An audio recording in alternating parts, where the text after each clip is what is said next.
નમસ્કાર મિત્રો, આજે સીધું ને સટના આજના આ એપિસોડમાં આપણે ફરીને એકવાર સાબર ડેરીના દૂધ ઉત્પાદકોની વાજબી માગણીઓની વાતને લઈને જે આંદોલન ચાલ્યું, જેના પર રાજકીય વિદ્વેષ રાખીને જે રીતે અત્યાચાર ગુજારવામાં આવ્યો અને એક દૂધ ઉત્પાદક એની શહીદી થઈ, એની આપણે વાત કરવાના છીએ. આજે બીજો દિવસ છે અરવલ્લી અને સાબરકાંઠાના દૂધ ઉત્પાદકોના આ આંદોલનનો, અને ખમીરવંતી આ જનતા એણે આજે પણ દૂધ ભરાવ્યું નથી. એકાદ ડેરી, કોઈક ડેરી ના સમાચાર છે કે એ સિવાય બાકીની એની સભ્ય મંડળીઓએ કોઈએ દૂધ ભરાવ્યું નથી. એનો અર્થ એ થયો કે સાબર ડેરીને 35 થી 37 લાખ લીટર જે દૂધ રોજનું એમાં ભરાવવામાં આવતું હતું, એની નુકસાની વહોરવી પડી છે. આજે જે વ્યક્તિ અહીંયા શહીદ થઈ, એ શહીદ વ્યક્તિ એની લાશ એ ઉપાડવા માટેની એના પરિવારજનોની, અને પરિવારજનો એટલે તમામ પશુપાલકો, એ એના પરિવારજનો થાય છે.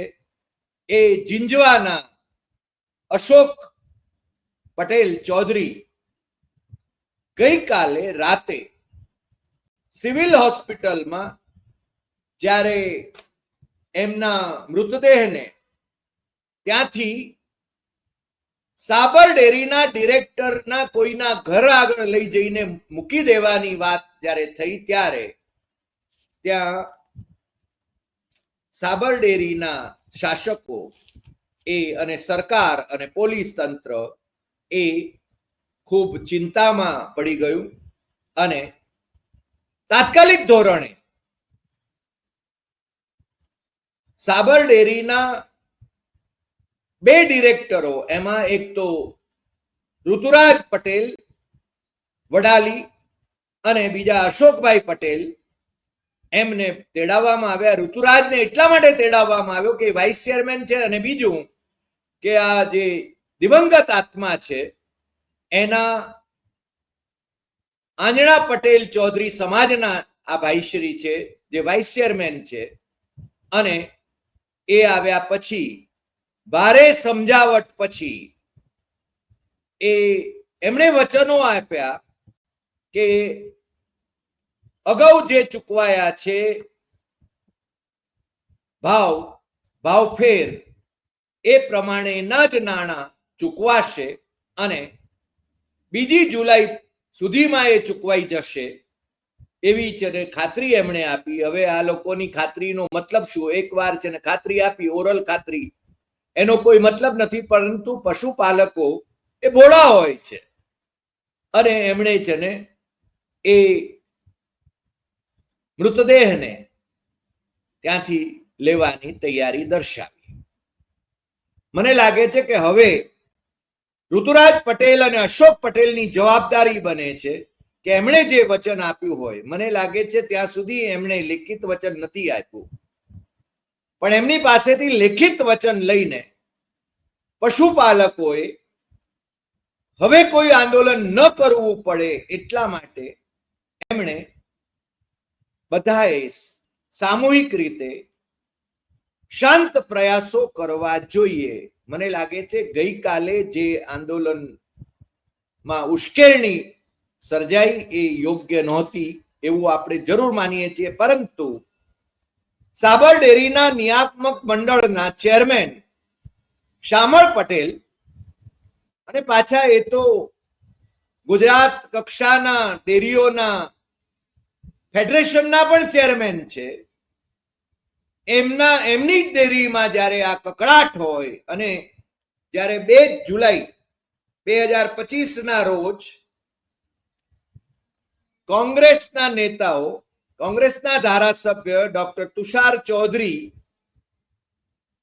અને પૂર્વ ધારાસભ્ય બાયડના જશુભાઈ પટેલ અને સાબરકાંઠા જિલ્લા કોંગ્રેસના અધ્યક્ષ રામભાઈ સોલંકી અને અરવલ્લી જિલ્લા કોંગ્રેસના અધ્યક્ષ અરુણ પટેલ એમના નેતૃત્વમાં દૂધ ઉત્પાદકો અને પશુપાલકો એમણે કલેક્ટરેટમાં જઈને જ્યારે આવેદન પત્ર આપ્યું હતું, લલિત નારાયણસિંહ સાંધુ જે આઈએએસ અધિકારી સાબરકાંઠા જિલ્લાના કલેક્ટર છે અને ડેરીનું મુખ્યાલય એ સાબરકાંઠામાં છે, 2 જુલાઈ ના રોજ એમણે આ આવેદન પત્ર આપ્યું હતું. માનનીય મુખ્યમંત્રીને પણ એ પત્ર જશુભાઈ પટેલે પાઠવ્યો હતો અને એ પત્ર પણ અમારી પાસે અત્યારે ઉપલબ્ધ છે. પરંતુ આ પશુપાલકોની વાજબી માગણીને અવગણવામાં આવી અને 14 જુલાઈએ એટલે કે ગઈકાલે જે અણછાજતા દેખાવો થયા, હિંસાચાર થયો, પોલીસે ટીયર ગેસ છોડવા પડ્યા, એ ટીયર ગેસ ને કારણે આ અશોક પટેલનું મૃત્યુ પણ થયું. હવે આમ સત્તાવાર રીતે એમ જણાવવામાં આવે છે કે એને તો હૃદયરોગનો હુમલો આવ્યો. ભાઈ, એના શ્વાસમાં જ્યારે ટીયર ગેસ નો ગેસ પહોંચે છે ને પોતે શ્વસનમાં એને છે ને તકલીફ થાય છે, ત્યારે સ્વાભાવિક રીતે એનું મૃત્યુ થયું છે, તો એ કારણ હોવું જોઈએ. પરંતુ જબ સૈયા ભયે કોટવાલ ડર કાહે કા, એટલે પોલીસ તંત્ર જે પોતે કરવા માંગે અથવા તો ઉપરથી આકાઓ જે કેવડાવવા માંગે એ પ્રમાણે ના કેસીસ ફાઇલ થઈ ગયા છે. 1000 લોકોના ટોળા સામે એફઆઈઆર કરવામાં આવી છે. એમાંથી 74 જણા ને નામિત કરવામાં આવ્યા છે, નામ મૂકવામાં આવ્યા છે. અને એમાં બાયડના ધારાસભ્ય ધવલસિંહ ઝાલા, જે આમ તો અપક્ષ ધારાસભ્ય છે પણ ભારતીય જનતા પાર્ટી સાથે અટેચ છે, એ ધવલસિંહ પોતે આ ટોળામાં હાજર હતા. એમણે પહેલાથી જાહેરાત પણ કરી હતી, એમણે પોસ્ટ પણ મૂકી હતી, એમણે વિડીયો પણ મૂક્યો હતો. સાબર ડેરીના ભ્રષ્ટાચાર કાંડોની વિગતવાર એમણે વાત કરી હતી અને સરકાર અને સાબર ડેરીના મેનેજમેન્ટને એમણે કહ્યું હતું કે એમણે સ્પષ્ટતા કરવી જોઈએ અને હું આવવાનો છું આવતીકાલે એટલે કે સોમવારે 11-12 વાગે હું આવવાનો છું તમારી સાથે, હું તમારી સાથે છું. એ ધવલસિંહ ત્યાં હાજર હતા. એમની સામે એફઆઈઆરમાં એમનું નામ નોંધવામાં આવ્યું નથી. જ્યારે જશુભાઈ પટેલ જે ત્યાં પહોંચી શક્યા નહોતા, જેમણે ઉશ્કેરણી કઈ કરી હોય એવા એમના કોઈ પત્રાચાર પણ નથી. પણ પશુપાલકોને દબાવવા માટેની કોશિશ તરીકે જશુભાઈ પટેલને રાજકીય વિદ્વેષ રાખીને એમની સામે એક ભૂતપૂર્વ ધારાસભ્ય અને કોંગ્રેસી ધારાસભ્ય રહ્યા એટલે એમની નોંધ આ એફઆઈઆરમાં કરવામાં આવી છે.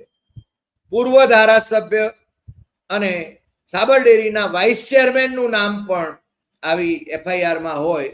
આ કેસ એ સેશન્સમાં જશે અને ત્યાં સુધી આ બધાનું આલડું એ છે ને અદાલતના ચક્કર કાપશે અને આની અંદર કોના નામ દાખલ કરવા, મને લાગે છે કેટલાક લોકો જે ચૂંટણી લડ્યા હતા એમના નામ પણ આમાં દાખલ કરવામાં આવ્યાનું અમને જણાવાયું છે. એટલે મને લાગે છે કે દૂધસાગર ડેરીનું જે આંદોલન થવાનું હતું એને તો ટાઢું પાડી દીધું મેહાણામાં, કારણ કે ભાજપ વિરુદ્ધ ભાજપ હતું. અહીંયા આખું ભાજપનું બોર્ડ છે, 15 જણાનું બોર્ડ છે અને એમાં એકમાત્ર ચૂંટાયેલા ડિરેક્ટર જો જશુભાઈ પટેલ હોય અને એ પશુપાલકોનો પ્રશ્ન વાજબી પ્રશ્ન એ છે ને લેતા હોય અને એના માટે કલેક્ટરને 2 સપ્તાહ પહેલા રજૂઆત કરતા હોય અને છતાં સાબર ડેરી અને સરકાર એના વિશે કોઈ પગલા ન ભરતી હોય, આગોતરા કઈ મંત્રણાઓ ન કરતી હોય અને આદેશો ન આપતી હોય, માત્ર છે ને થોડો ઘણો ભાવફેર ચૂકવીને એમ કે બાકી ટલ્લે ચડાવાતું હોય, કારણ કે એમના હિસાબો વિશે એની અંદર હિસાબોમાં ક્ષતિઓ છે એવું સરકાર નિયુક્ત ચાર્ટર્ડ એકાઉન્ટન્ટે એમાં પ્રશ્નો કર્યા છે. અને એટલા માટે એ ગોટાળાઓ જે આવવાના છે બહાર, એ કઈ રીતે એને ઠીક કરવા એની વેતરણમાં મને લાગે છે કે એમની એન્યુઅલ જનરલ મીટિંગ પણ એ મોડી કરવામાં આવે. આજે અમે શામળભાઈને સંપર્ક કરવાની કોશિશ ખૂબ કરી, કારણ કે આજે પણ એમણે બોર્ડની મીટિંગ બોલાવી. જશુભાઈ તો કદાચ એ બોર્ડની મીટિંગમાં ન જઈ શક્યા, કારણ કે એ જો જાય તો એમની ધરપકડ થાય. પરંતુ 15 જણા જે ભાજપ કમલમમાંથી જેમને મેન્ડેટ મળેલો છે, એ લોકો એ આ સંજોગોની અંદર કઈ રીતે આપણે છે ને હવે પશુપાલકોને રાજી કરવા અને સાબર ડેરીનો વહીવટ કઈ રીતે ચલાવવો, અને સાબર ડેરીની બાબતમાં ધવલસિંહ ઝાલાએ જે પ્રશ્નો ઉઠાવ્યા છે અને જે વિસંગતતાઓ ધવલસિંહ ઝાલાએ પણ છે ને જાહેરમાં મૂકી છે, એ વિસંગતતાઓ વિશે કઈ રીતે લીંપાપોપી કરવી એ બાબત એમણે કદાચ બોર્ડની મીટિંગમાં નક્કી કર્યું હોય. પણ શામળભાઈ પટેલને મેસેજ પણ અમે કર્યો, અમે ફોન પણ કર્યો, પરંતુ કદાચ એમણે ઘણું બધું છુપાવવાનું હશે, એટલે એ છે ને એ વાત કરવા માટે ખુલીને બહાર આવતા હોય એવું લાગતું નથી. કારણ કે શામળભાઈ એ અહીંયા સાબર ડેરીમાં ચેરમેન છે અને ત્યાં ફેડરેશનના પણ એ ચેરમેન છે, અને ફેડરેશનમાં તો બહુ જ મોટો વહીવટ અને બહુ જ મોટો ગેરવહીવટ એ જોવા મળે છે, જે આવતા દિવસોમાં બહાર આવશે એવું પણ જરૂર આપણને લાગ્યા વિના રહેતું નથી. હું માત્ર એમના ઉપર જ કોઈ આક્ષેપ કે અંગુલી નિર્દેશ નથી કરતો, પણ ફેડરેશનની અંદર જે કંઈ ચાલી રહ્યું છે પરંપરાગત રીતે એ સર્વવિદિત છે. અને બીએમ વ્યાસ જે ફેડરેશનના એમડી રહ્યા, એમની સાથે અમારે અનેક વાર આ સંદર્ભમાં વાતો થઈ છે. ત્યાં હજારો કરોડ રૂપિયાનો ભ્રષ્ટાચાર થઈ રહ્યો છે, એ બાબત પણ એ જેને ખુલીને વાતો કરે છે. એટલે અમે એના વિશે અમારી પાસે જ્યાં સુધી પુરાવા ન હોય ત્યાં સુધી અમે બોલી શકીએ નહીં, એટલે અમે એની વાત કરતા નથી. પરંતુ અલ્પેશ ઠાકોરની સાથે એમના સાથીદાર રહેલા અને પછી ભારતીય જનતા પાર્ટીથી ફારેક થઈને અપક્ષ થઈને બાયડમાંથી ચૂંટણી લડેલા ધવલસિંહ ઝાલા એ જીત્યા, ધારાસભ્ય થયા પછી એ ભારતીય જનતા પાર્ટીના અટેચ મેમ્બર તરીકે અત્યારે કામ કરી રહ્યા છે. એમણે આગલા દિવસે જે વિડીયો અમે સાંભળ્યો આખો, અને એ વિડીયોની અંદર બહુ સ્પષ્ટપણે એમણે અમૂલ ડેરી એટલે કે ખેડા જિલ્લા દૂધ સહકારી મંડળીની ડેરી એટલે અમૂલ, એને છે ને જે નુકસાન જતું હતું એમાંથી એ ફાયદામાં કઈ રીતે આવે એની આખી વાત કરી. એમણે આંકડાઓ સાથે વાત કરી. એ સામે છે ને એ આંકડાઓ લઈને બેઠા હતા. અને સાબર ડેરીએ જે રીતે જે રકમ વેચવાની હોય દૂધ ઉત્પાદકોને, એ 2022માં 648 કરોડ રૂપિયા, 2023-24માં 602 કરોડ રૂપિયા અને 2024-25માં 360 કરોડ રૂપિયા કેમ આ રકમ ઘટતી કેમ ગઈ છે, એ બાબત વિશે પણ એમણે પ્રશ્નો ઉઠાવ્યા છે. અને આ પ્રશ્નોના જવાબ સત્તાવાળાઓ આપી શકતા હોય એવું લાગતું નથી.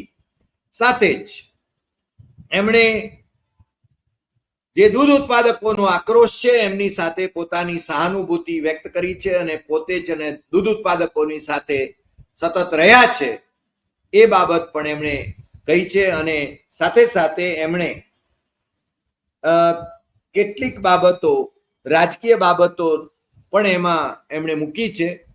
મને લાગે છે કે કેટલાક સંકેતો એમણે જશુભાઈ પટેલના સંદર્ભમાં પણ કર્યા છે. પણ જશુભાઈએ ગઈકાલે એક નિવેદન કર્યું હતું કે પેલા જે બારદાનવાળા ભાઈની વાતનો જે ઉલ્લેખ આવે છે, જે કોન્ટ્રાક્ટર છે, એ બારદાનવાળા ભાઈની પણ તપાસ સંપૂર્ણપણે કેમ થતી નથી, જશુભાઈએ પ્રશ્ન કર્યો છે. કારણ કે સાબર ડેરીમાં તમે લોકો સત્તા ઉપર બેઠેલા છો, સરકાર તમારી છે, તંત્ર તમારું છે, તો પછી એ કૌભાંડ કરતા હોય ભાઈ તો એમની તપાસ કરો અને એની અંદર પોતાનો જશુભાઈ પટેલનો કોઈ સંબંધ આવતો હોય એવો એમણે સાફ ઇનકાર કર્યો છે.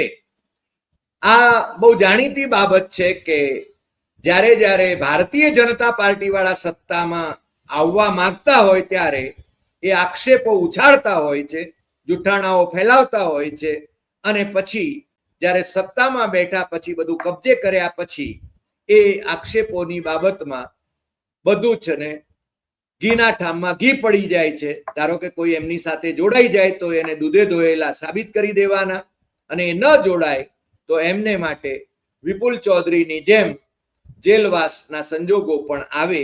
એટલે આ રીતે જશુભાઈ પટેલનું નામ મેં કહ્યું એમ કે એફઆઈઆરમાં દાખલ કરીને જેણે વાજબી માગણી કરી છે અને જેણે લિખિતમાં બહુ આગોતરી માગણી કરી છે, જેણે હંમેશા શાંત આંદોલનની તરફેણ કરી છે, એનું નામ પણ આની અંદર સામેલ કરી દેવામાં આવ્યું છે. એટલે મને લાગે છે કે આવતા દિવસોમાં દૂધ ઉત્પાદકોને ટાઢા પાડીને જશુભાઈની રાજકીય કારકિર્દી કઈ રીતે પૂરી કરી દેવાય, અથવા તો જશુભાઈ પટેલ ભારતીય જનતા પાર્ટીમાં જોડાઈ જાય તો આ બધા છે ને હાર તોરા કરવા માટે એ ઉભા રહેશે એવું લાગ્યા વિના રહેતું નથી. જશુભાઈએ બીજા પણ કેટલાક પ્રશ્નો ઉઠાવ્યા છે. એમણે કહ્યું છે કે જે એમડી છે સુભાષચંદ્ર પટેલ, એમના નિવેદનો અને બીજાના નિવેદનો એની અંદર જે વિસંગતતા છે એ વિસંગતતા પણ ઉડીને આંખે વળગે એવી છે. એના વિશે પણ સ્પષ્ટતા થવી જોઈએ. આ જે કેસ કરવામાં આવ્યો છે એની અંદર અનેક લોકોના નામ છે, બધાના નામ તો હું લઈ શકું એમ નથી, પરંતુ જે પીઆઈ પ્રકાશ ચૌધરી છે એમને એમાં ફરિયાદી બતાવવામાં આવ્યા છે, અને 1000 લોકોનું ટોળું એને પાછા લોખંડની પાઇપોથી એમ કે હુમલો કર્યો ને એમાં પોલીસ કર્મચારીઓ પણ ઘાયલ થયા, અને એ બધી બાબતો એમાં રજૂ કરવામાં આવી છે. એફઆઈઆરની કોપી પણ અમારી પાસે છે. પણ આ આંદોલન ઉગ્ર કેમ બન્યું અને એને માટે જવાબદાર કોણ, તો એ છે ને ફિક્સ કરવામાં આવે એ ખૂબ જરૂરી છે. આમાં પાછું એવું ન થાય કે સાબર ડેરીમાં જે દૂધ ઉત્પાદકો છે, અમે સાબરકાંઠાના લોકો એ પ્રમાણમાં શાંત પ્રજા છે, પરંતુ ગઈકાલે જ્યારે એ એમને અન્યાય થયાની અનુભૂતિ થઈ હશે ત્યારે એમનો આક્રોશ એ વધ્યો હોય એ સ્વાભાવિક છે. એમને વર્તમાન ધારાસભ્ય ધવલસિંહ ઝાલા અને પૂર્વ ધારાસભ્ય જશુભાઈ પટેલ સહિતના બધાનો આ આંદોલન માટેનો ટેકો હોય ત્યારે એ પોતે પોતાની વાજબી માગણીઓ માટે આગળ આવે, એકઠા થાય. એકઠા થવું માગણીઓ માટે એમનો અધિકાર છે, બંધારણીય અધિકાર છે. પરંતુ પોલીસના પેલા એફઆઈઆરમાં નોંધવામાં આવ્યું છે ગેરકાયદે મંડળી ઊભી કરીને. ભાઈ, દરેક વખતે તમારી રજા લેવાની ક્યાં જરૂર છે પ્રજાએ? પરંતુ આપણે ત્યાં એવું છે કે કોઈ મીટિંગ કરવી હોય તો પણ એ પોલીસની પરવાનગી લેવાની એક પરંપરા પડી ગઈ છે. પણ મને એક બાબત બહુ સ્પષ્ટ કહું કે જે કલેક્ટરને આવેદન પત્ર આપ્યું એની તસવીર મેં જોઈ. લલિત નારાયણ સિંહ સાંદુલ એ કલેક્ટરને હું અભિનંદન આપું છું કે એમણે આને વિશે રિપોર્ટ શું કર્યો છે અગાઉથી મને ખબર નથી, સરકારમાં એમણે રિપોર્ટ કર્યો જ હશે. પરંતુ જ્યારે આ લોકો 4 જણા એમને લોકપ્રતિનિધિ તરીકે કોંગ્રેસના નેતાઓ, એમાં ડોક્ટર તુષાર ચૌધરી, પૂર્વ ધારાસભ્ય જશુભાઈ પટેલ અને જે સાબર ડેરીના ડિરેક્ટર, ચૂંટાયેલા ડિરેક્ટર છે, એ સાબરકાંઠા જિલ્લા કોંગ્રેસના નવનિયુક્ત અધ્યક્ષ રામભાઈ સોલંકી અને અરવલ્લી જિલ્લા કોંગ્રેસના નવનિયુક્ત યુવા અધ્યક્ષ એ ભાઈ પટેલ એ જ્યારે એમને આવેદન પત્ર આપે છે ત્યારે આ કલેક્ટર એ ઊભા થઈને આવેદન સ્વીકારે છે. હું હંમેશા કહું છું કે કેટલીક વખત તો એવું બને છે કે કેટલાક કલેક્ટરો એટલા તોરમાં હોય છે અથવા તો પ્રાંત અધિકારીઓ એટલા તોરમાં હોય છે કે એમના બાપની ઉંમરના લોકો સામે ઊભા હોય અને એ બેઠા બેઠા આવેદન પત્ર લેતા હોય. હું આ કલેક્ટરને અભિનંદન એટલા માટે આપું છું, લલિત નારાયણસિંહ સાંધુને, કે એમણે ઊભા થઈને એક એમનું મેમોરેન્ડમ એ સ્વીકારેલું છે. અને હું માનું છું કે સાબર ડેરીના દૂધ ઉત્પાદકોને યોગ્ય ન્યાય અપાવવામાં કલેક્ટર એ સકારાત્મક ભૂમિકા ભજવશે એટલી તો આપણે અપેક્ષા કરીએ. આજે આટલી વાત. ફરી મળીશું નવા એપિસોડમાં નવા વિષય સાથે. સાથે જ હું કહું કે આંદોલન શાંતિપૂર્વક ગાંધી ચિંધ્યા માર્ગે થાય એ ખૂબ જરૂરી છે અને ક્યાંય હિંસાને આપણે ત્યાં સ્થાન નથી એ બાબત પણ હું હંમેશા ભાર મૂકતો રહ્યો છું. એટલે દૂધ ઉત્પાદકોએ ફરીને આંદોલન ન કરવું પડે એવા સંજોગો નિર્માણ થાય એના માટે સત્તાવાળાઓ તાત્કાલિક પગલાં ભરે એવી અપેક્ષા કરું છું. તમને જો આજનો આ વિડીયો ગમ્યો હોય તો સૌથી વધુ શેર કરશો, લાઈક કરશો, કમેન્ટ કરશો અને આપણી YouTube channel doctor Hari Desai Satyamev તથ્યમ એ સબસ્ક્રાઇબ કરવા માટે મિત્રોને દેશમાં અને વિદેશમાં જરૂર જણાવશો. નમસ્કાર.